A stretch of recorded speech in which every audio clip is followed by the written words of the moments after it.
ओम क्रिया बाबाजी महा ओम श्री मातृ नमः। नमस्ते मित्रों, श्री विद्यापीठम में आप सभी साधुओं का स्वागत है। इस महीने में दो नवरात्रियां है। मार्गशीर्ष मास कुछ दिनों के बाद अभी शुरू हो रहा है और मार्गशीर्ष मास में दो नवरात्रि आ रहे हैं। ये जो दो नवरात्रियां है, एक उसको कहते हैं मार्तंड भैरव नवरात्रि और दूसरी दत्तात्रेय नवरात्रि। नवरात्रि ये जो नाम है सिर्फ दुर्गा गुप्त नवरात्रि या किसी महाविद्या के जो दिन होते हैं उसको ही नवरात्रि नहीं कहा जाता। किसी विशिष्ट देवता के जो कुछ दिन होते हैं उसको भी नवरात्रि कहा जाता है। उसमें पहली आ रही है मार्तंड भैरव की नवरात्रि।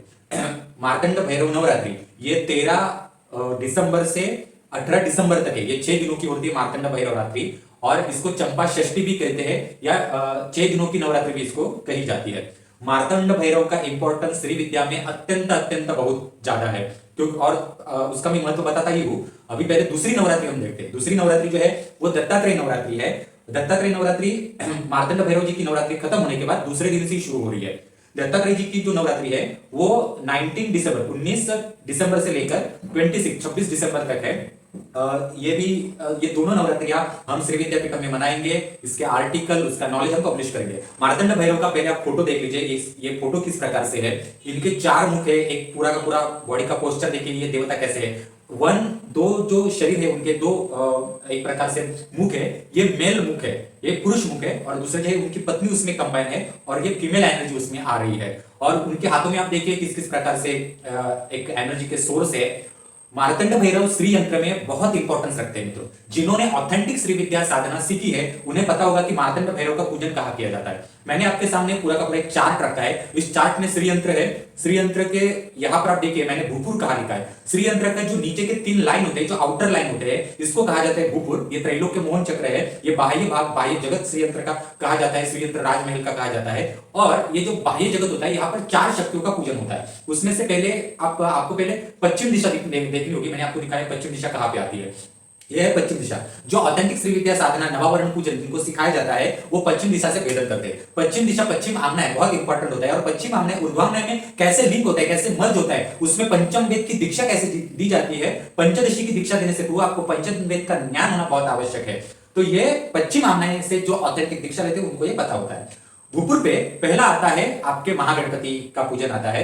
महागणपति के ऊपर अर्घ्य, विशेषार्घ्य मंडल का अर्घ्य देना होता है। विशेषार्घ्य मंडल भी जो होता है वो पंचामृत से तैयार करना पड़ता है। 99 जो कलाएं होती है, ब्रह्मा विष्णु सदाशिव, ये सारी कलाएं उसमें उतारनी पड़ती है। अग्नि की कलाएं, सूर्य की कलाएं, चंद्र की कलाएं, इतनी सारी एनर्जी उसमें उतारने के बाद काम कला की शक्ति उसमें उतारनी पड़ती है। और ऐसा एक फलों का और पंचामृत के मिक्स करके एक एनर्जीफुल ड्रिंक, जिसे हम सोमरस कह सकते हैं हमारी भाषा में, वो एक बनाया जाता है। और उस रस का पहले महागणपति के ऊपर, यानी जब श्री यंत्र का भेदन होता है तो महागणपति के ऊपर उसका पहले अर्घ्य दिया जाता है। उसके बाद दूसरा स्थान आता है मार्तंड भैरव का। आप चिन्ह देख सकते हैं कि सूर्य का चिन्ह है और वहां पर ये पूजन मतलब तर्पण दिया जाता है। तो दूसरा स्थान आता है मार्तंड भैरव का यहाँ पर। और ललिता के और कामेश्वर, उनके पति कामेश्वर, इनके जितने भी भैरव है उनमें से अत्यंत प्रमुख और प्रिय भैरव में से मार्तंड भैरव लगते हैं। बहुत सारे श्री विद्या साधकों ने मार्तंड भैरव का नाम सुना नहीं होगा, परंतु अगर आपको मार्तंड भैरव का नाम पता नहीं है तो इतने सालों में आपने जो श्री विद्या की दीक्षा ली है, श्री विद्या के बारे में जो कर रहे हैं वो सारा एक वेस्ट चला गया, उसका कोई उपयोग नहीं है। इसलिए मित्रों, ऑथेंटिक दीक्षा, ऑथेंटिक नॉलेज, ऑथेंटिक संस्था, ऑथेंटिक गुरु और नॉलेजेबल गुरु होना बहुत आवश्यक है। भीड़ वाली श्री विद्या या फिर जो ऑनलाइन में कान में फूकने वाले मंत्र के प्रयोग होते हैं वो किसी भी काम के नहीं है। इसलिए सिर्फ श्री विद्यापीठम ही जो है वो सारा प्रॉपर्ली ऑथेंटिक ही श्री विद्या साधना सिखाता है। डिस्क्रिप्शन बॉक्स है, वहां पर सारे कोर्सेज के लिंक दिए गए हैं। हमारे पास आप एडवांस श्री विद्या सेक्शन, कालीकुल श्री विद्या सेक्शन, श्री विद्या सेक्शन, ये सारे कोर्सेज कर सकते हैं। जिसने श्री विद्या, कालीकुल श्री विद्या, इनका हाईली डीप नॉलेज दिया गया है जो वर्ल्ड में अभी तक कहीं पर भी उपलब्ध नहीं है।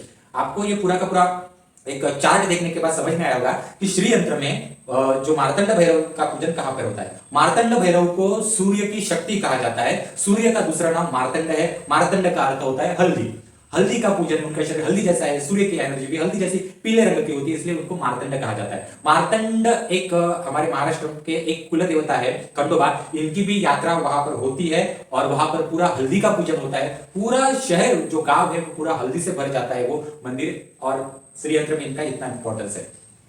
मार्तंड भैरव का श्री यंत्र का इंपॉर्टेंस, श्री विद्या में इंपॉर्टेंस, श्री विद्या में मार्तंड भैरव क्या करते हैं वो हम इस जो नवरात्रि होगी वहां पर देखेंगे। उसके साथ दत्तात्रेय नवरात्रि आ रही है। दत्तात्रेय जी ने परशुराम जी को जिस प्रकार से श्री विद्या साधना सिखाई थी, महागणपति, मातंगी, वराही, बाला, ललिता, ये जो क्रम दीक्षा दत्तात्रेय और परशुराम जी की जो परंपरा है ये ऑथेंटिक परंपरा वर्ल्ड में चलती है। बहुत ही रेयर जगहों पर ये साधनाएं सिखाई जाती है, उसमें से हमारा श्री विद्यापीठम एक है। और ये सारी साधनाएं जो रिचुअल बेस्ड प्रोसेस से सिखाई जाती है, इसमें 3-4 साल चले जाते हैं, प्रॉपर नॉलेज लेकर ये महाविद्याओं को सिखाया जाता है। हम श्री विद्यापीठम द्वारा ये दोनों मार्गशीर्ष मास में नवरात्रि मनाएंगे। एक एक आर्टिकल पब्लिश करेंगे। हमारे व्हाट्सएप ग्रुप में आप शामिल हो जाइए, हमारे टेलीग्राम ग्रुप में आप शामिल हो जाइए। जिनको भी मार्गशीर्ष मास में ऑथेंटिक दीक्षा साधना करनी है, वो हमारे सिद्ध कुंजी का साधना कुलदेवी के लिए कर सकते हैं, पितृदोष के लिए महामृत्युंजय साधना कर सकते हैं। जिनको ब्लैक मैजिक का प्रॉब्लम है, वो प्रत्येक साधना भी कर सकते हैं। मित्रों, धन्यवाद। आने वाली इस नवरात्रि की हार्दिक शुभकामनाएं।